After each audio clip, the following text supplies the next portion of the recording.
everyone, this is Dr. Hardik, and we will continue with our second lecture, that is nephrotic syndrome.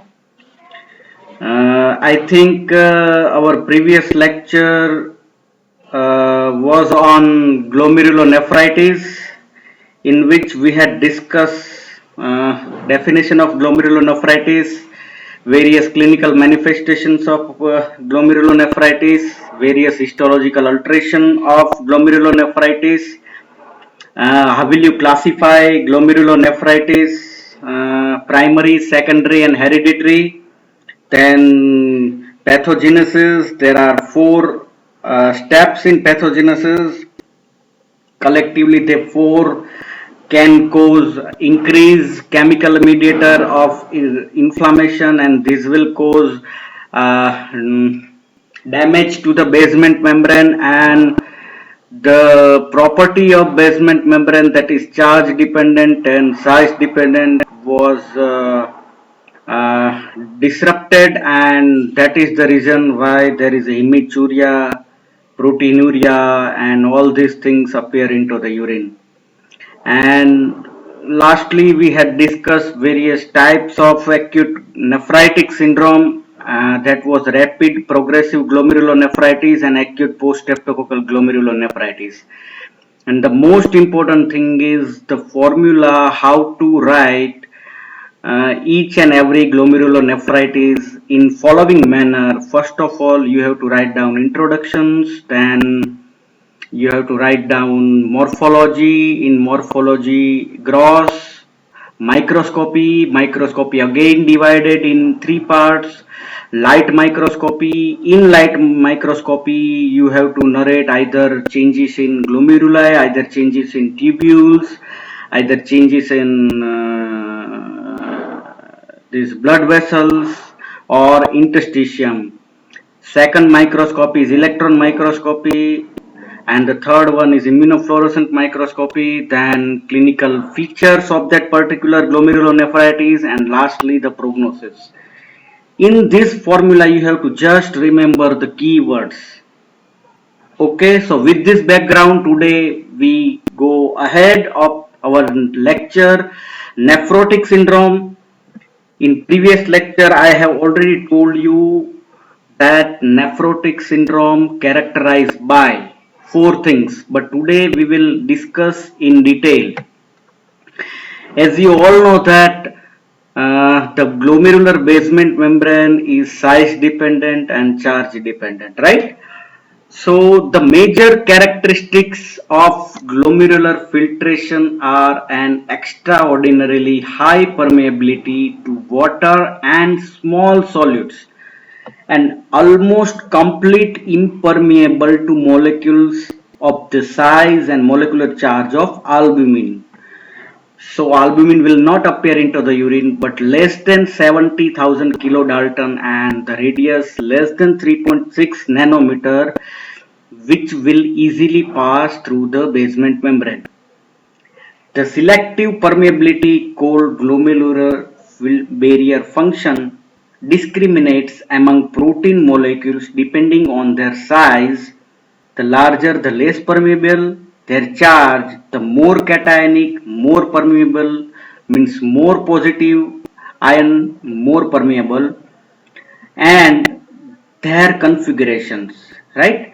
This size dependent and charge dependent barrier function is accounted for by the complex structure of capillary wall, the integrity of the glomerular basement membrane, and the many anionic molecules present within the wall. So it's all about our property of glomerular basement membrane. So some of the types of glomerulonephritis in which there is an injury in the glomerular basement membrane, that I have already told you in our previous lecture, so that the normal function is lost and protein will appear into the urine. Yesterday I have asked one question that is normally protein appear in urine? Yes, the protein up to 150 milligram per day is appear in urine. Above that range it is abnormal, and when it is significant above 3.5 gram per day, it is called as nephrotic syndrome.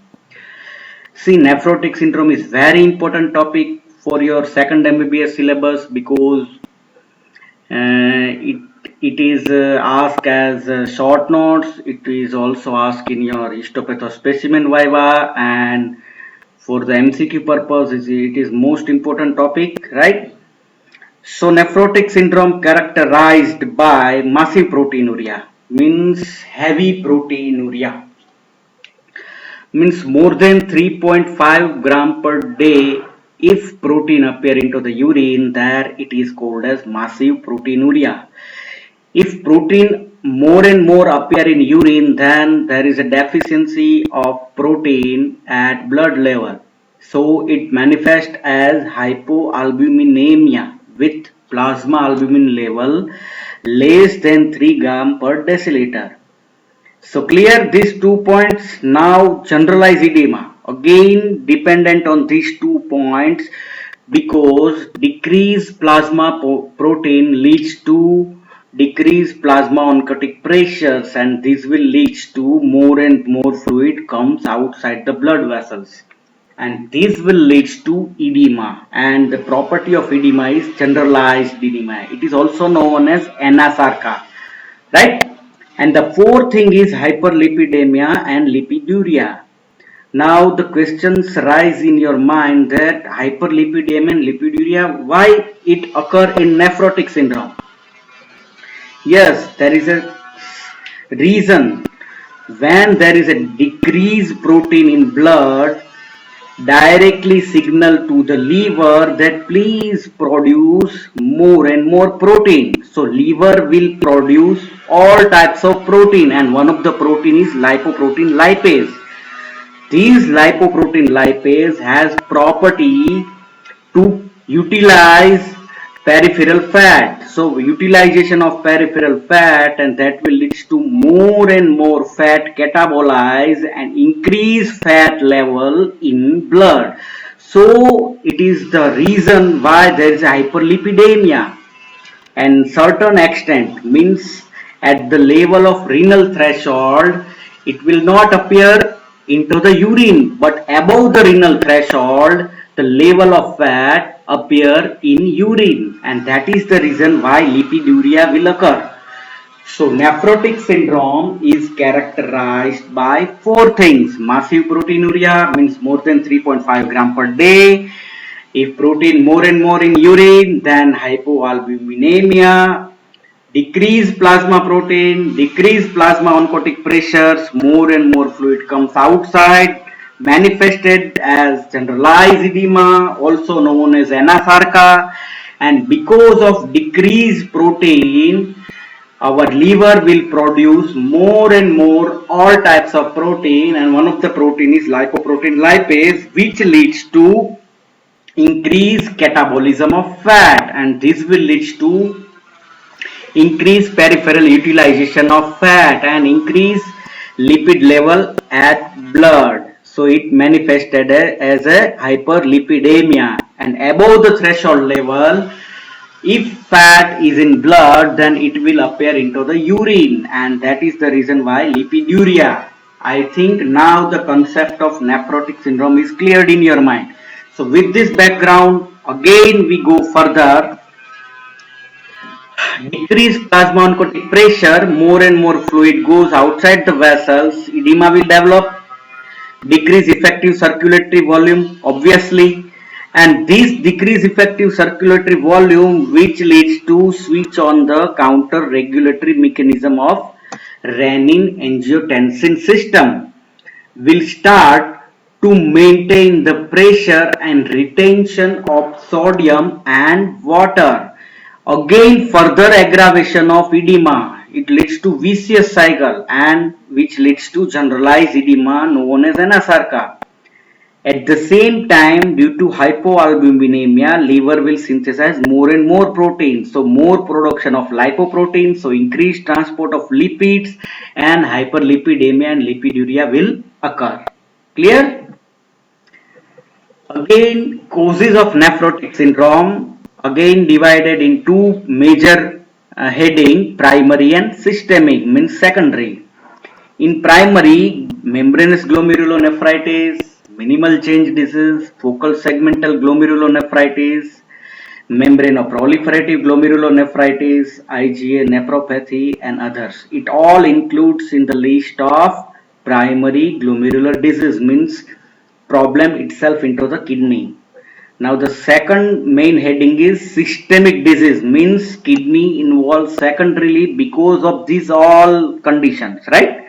So first condition is diabetes, second is amyloidosis, the third one is systemic lupus erythematosus, means SLE, ingestion of some certain kinds of drugs like gold, penicillamine, and heroin, infections like malaria, syphilis, hepatitis B, HIV, malignancy like carcinoma, melanoma, and certain miscellaneous causes like bee sting allergy and hereditary nephritis.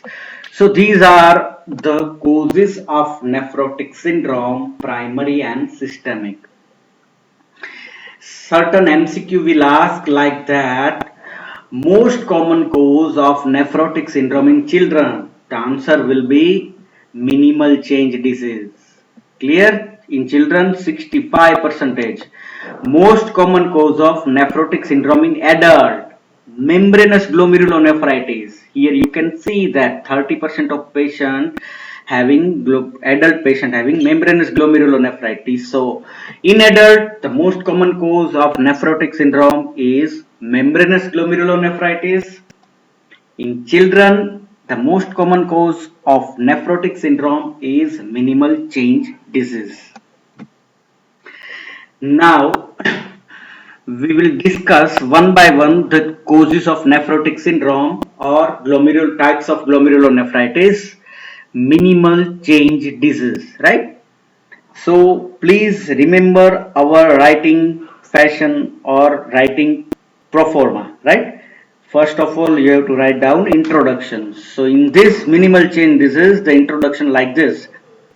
This relatively benign disorder is the most frequent cause of nephrotic syndrome in children. Yes?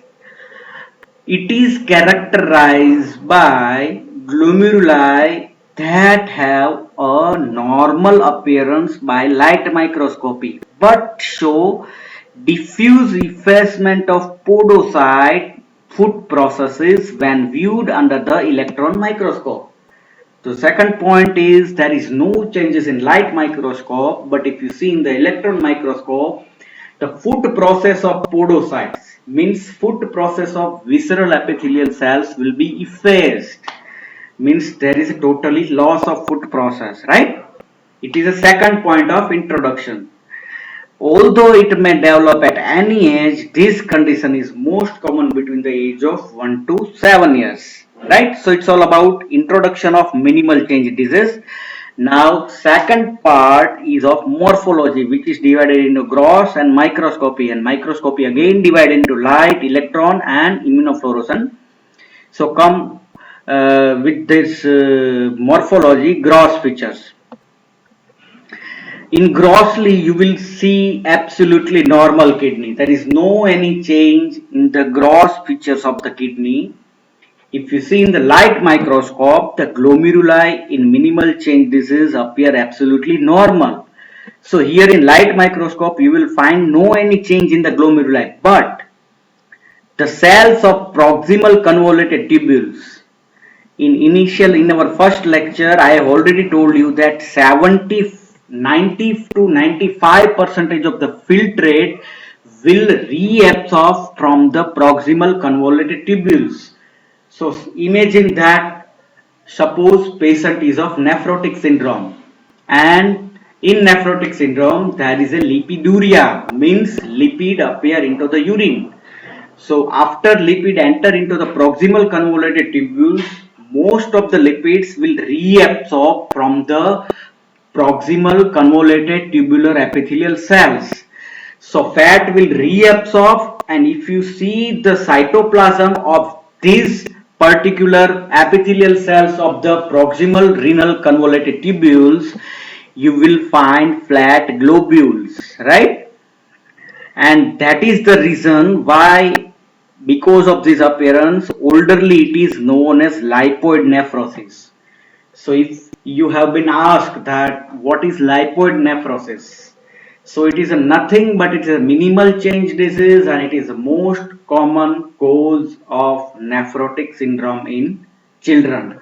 And why lipoid nephrosis? Because the fat appear into the urine will reabsorb from the proximal convoluted tubule epithelial cells, and these fat is fat globules seen in the cytoplasm in microscopy, right?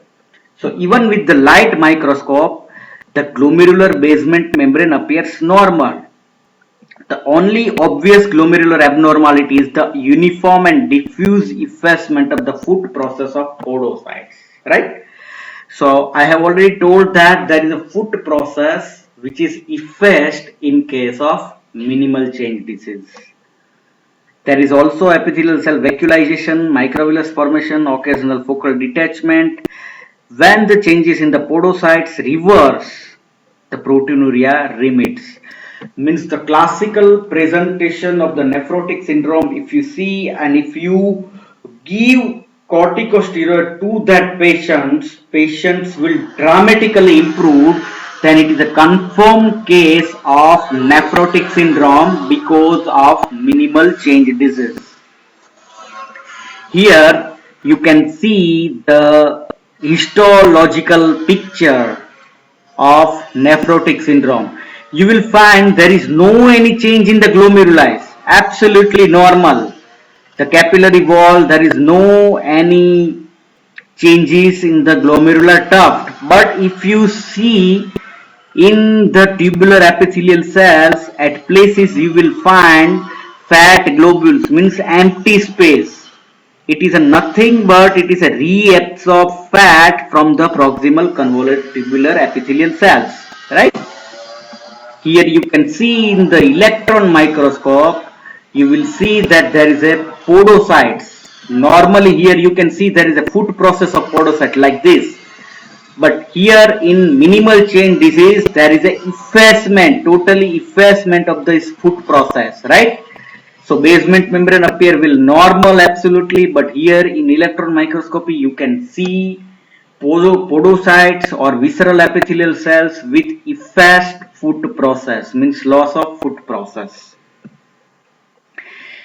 In clinical course, it is insidious in development. No hypertension, because hypertension is seen in nephritic syndrome, but here nephrotic syndrome. So again, there is no any hypertension.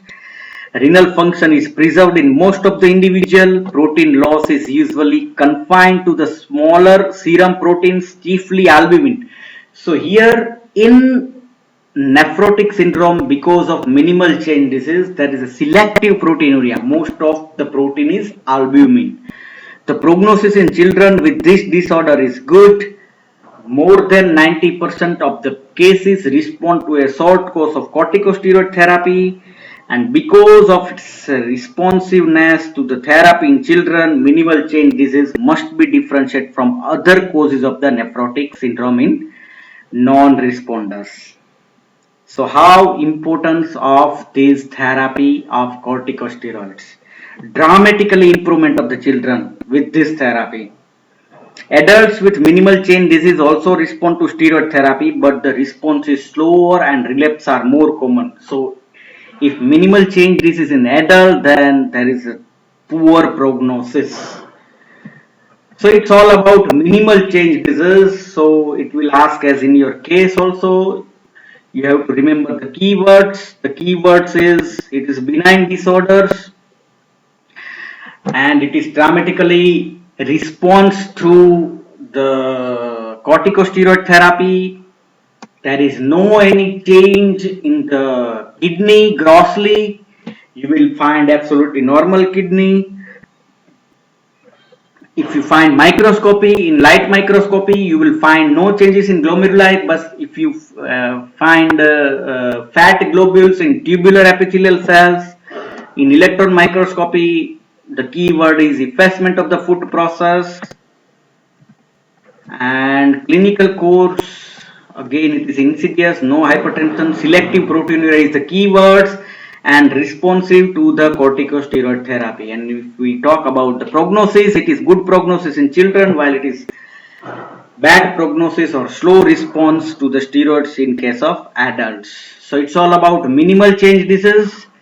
Now the second causes of nephrotic syndrome, rather said primary causes, is membranous glomerulonephritis is the most common cause of nephrotic syndrome in adult, right? The membrane name itself suggests that something happening abnormal to membrane.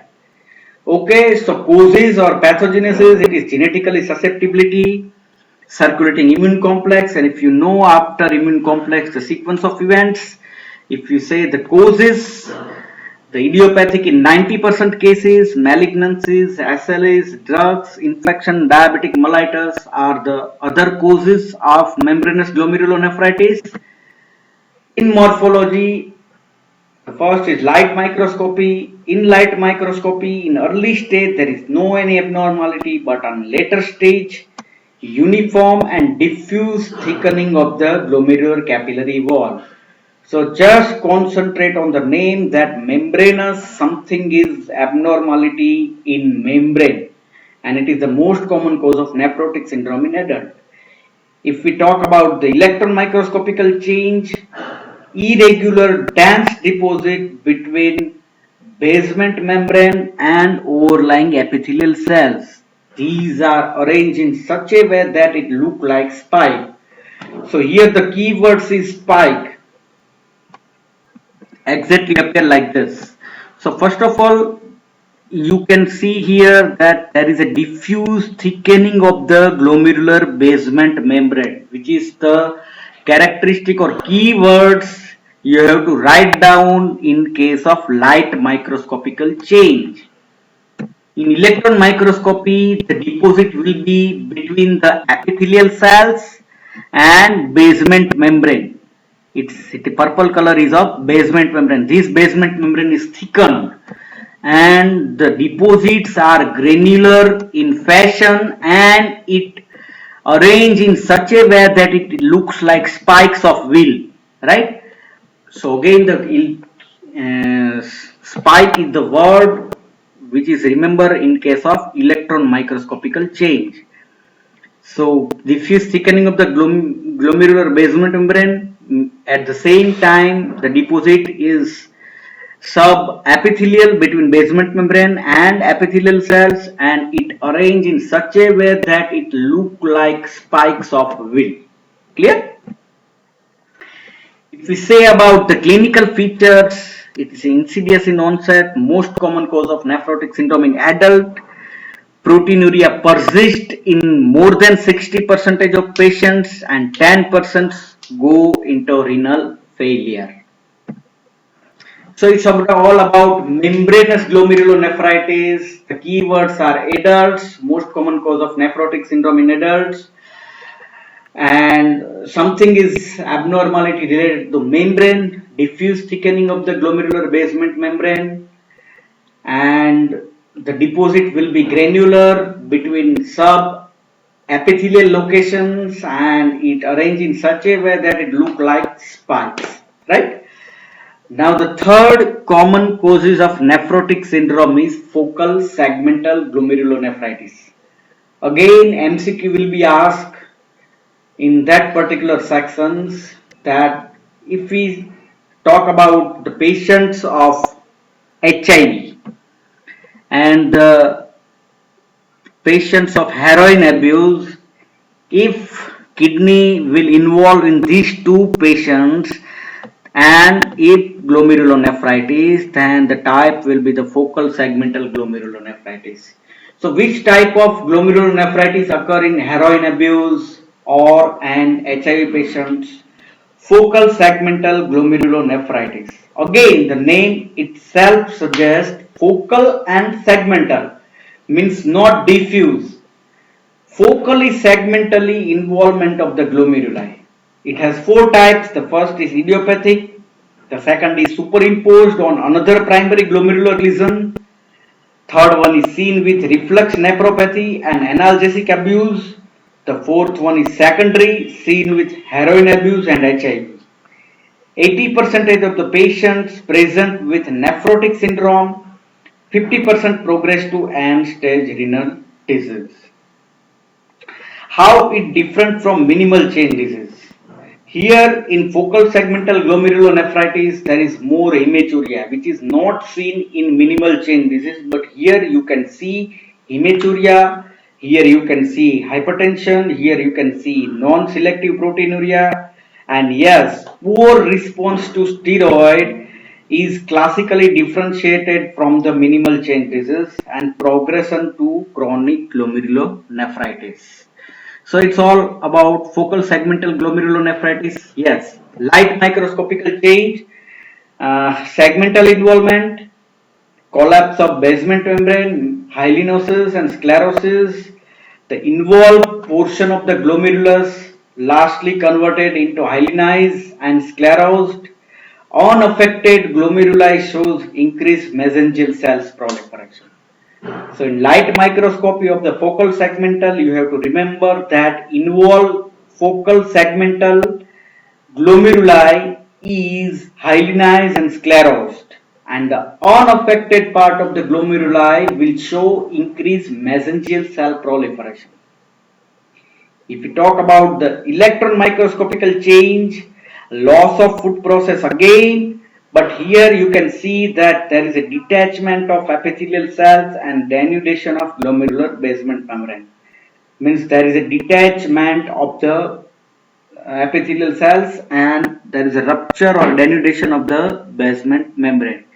In immunofluorescent microscopy, the antibody is IgM type and C3 complement in sclerotic area. So here you can see the picture of microscopical picture of focal segmental glomerulonephritis. Here you can see the involvement of the glomeruli in focal segmental manner, focally and in segmental manner. You can see that there is a scarring, hyalinized and sclerosis in involved globuli, involved part of the glomeruli, and there is a remaining portions will show increased mesangial cell proliferation. In clinical course, 1/4 patients develop intractable massive proteinuria ending in renal failure within 2 years, and it is HIV associated nephropathy. So any patients of HIV and there is involvement of the kidney, and if you think about that patients having glomerulonephritis, the type will be focal segmental glomerulonephritis. So the keywords you have to remember, there are 4 types of focal segmental glomerulonephritis. The fourth one is most important, which is related to HIV and heroin abuse. The involved glomeruli are in focal and segmental manner. The involved portion of the glomeruli shows changes of hyalinosis and sclerosis, and the unaffected portion of the glomeruli will show mesangial cell proliferations and again detachment of the foot process, effacement of the foot process or loss of foot process in case of electron microscopical change, and IgM and C3 in immunofluorescent microscopy. And in clinical course, there is a 1/4 patient develop intractable massive proteinuria and ending in renal failure within 2 years. So it has good bad prognosis, right? HIV associated nephropathy. Another nephropathy or glomerulonephritis is membranoproliferative glomerulonephritis. So again, name itself suggests that something is related to membrane and something is related to proliferation. So alteration in basement membrane and proliferation of glomerular cells. Name itself suggests membrane and proliferations. The predominantly mesangial cells proliferations may lead to idiopathic nephrotic syndrome in children and adults. Clinical picture, patient having proteinuria and hematuria. In morphology, we can say that large and hypercellular glomeruli because of there is a proliferation of mesangial cells, double contour or tram track appearance of thickened glomerular basement membrane. So here in electron microscopy, you have to remember the keywords is double contour or tram track appearance. In light microscopy, there is hypercellularity, and predominantly the hypercellularity is because of mesangial cell proliferation. There are three types. Type 1 is deposit between subendothelial, between endothelial and basement membrane. Intramembranous. Type 2 means basement membrane deposits, and type 3 is subendothelial and subepithelial deposits. Both deposits are seen in third type. So here light microscopical picture of membranoproliferative glomerulonephritis, in which you can see that mesangial cell proliferation, these all are mesangial cell proliferations, basement membrane thickening, at the same time deeply eosinophilic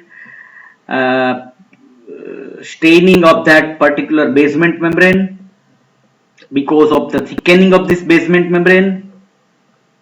Leukocyte infiltration, you can see here there is a leukocytes, here you can see leukocytes, yes, here leukocytes. So leukocytes and mesangial cells, but predominantly mesangial cells, and because of this, means because of thickening of the basement membrane, because of increased proliferation of mesangial cells and leukocytes, there is a attenuations of the lobular architecture, means increased size of the lobular architecture, right? So it's all about related to the name, and again the keyword is tram track in electron microscopy. It look like exactly like this. Here you can see type 1. Type 1, the deposit between subendothelial, right? Between endothelial and basement membrane. It is type 1.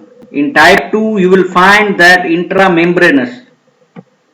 Type 2 is characterized by intramembranous dense deposit. You will find here that there is a splitting of the basement membrane. You can clearly see that there is a basement membrane which is split in two portions by these deposits, and again by this interposed mesangial cells process. You can see that these are the mesangial cells. It has supportive functions and phagocytic functions. But here splitting of the basement membrane is because of this interposed mesangial cell process, as well as by these deposits of this immune complex, in such a way that there is a splitting of the basement membrane. So it's about membranoproliferative glomerulonephritis.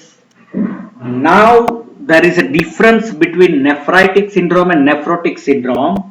It is very important questions. Please note down or click this photograph of that particular picture.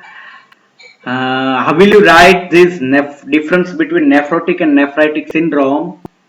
It is majority asked as is your short questions, and it is also asked in your theory viva, grand viva, and also asked in histospecimen viva. Means everywhere it will be asked, right? So it is very important for you people, and it will very helpful to differentiate whether it is nephritic syndrome or nephrotic syndrome in MCQ, right?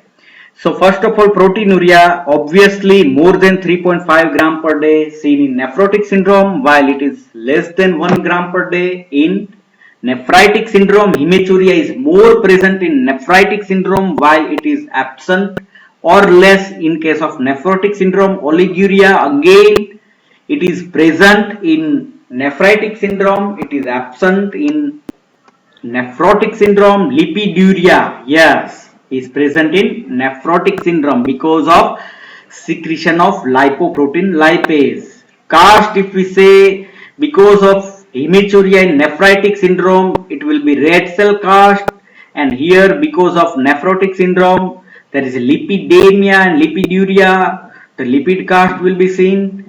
Color of the urine, obviously because of this red cell cast it is choline color, while because of lipid it is frothy in case of nephrotic syndrome.